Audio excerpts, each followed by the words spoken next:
তিনি সূক্ষ্মদর্শী, সব জানতা।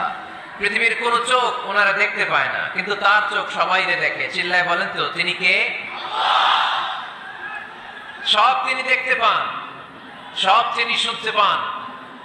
সাত আকাশের উপর সিদরাতুল মুনতাহা, তার উপরে আল্লাহর আরশ, তার উপরে আল্লাহর কুরসি, সেখানে আল্লাহ তাআলা সমাসীন। এই আরশের উপর থেকে আল্লাহ তাআলা জমিনের অতল গহ্বরে, কোন জঙ্গলে, কোন গুহার ভিতরে কোন পিপিলিকাও যদি হেঁটে যায়, আল্লাহ বলে এত উপর থেকে ওই পিঁপড়ার হেঁটে চলার পায়ের আওয়াজটাও আমি আল্লাহ শুনতে পাই। এজন্য কেউ যেটা শোনে না, শোনে কে? কেউ যেটা দেখে না, দেখে কে?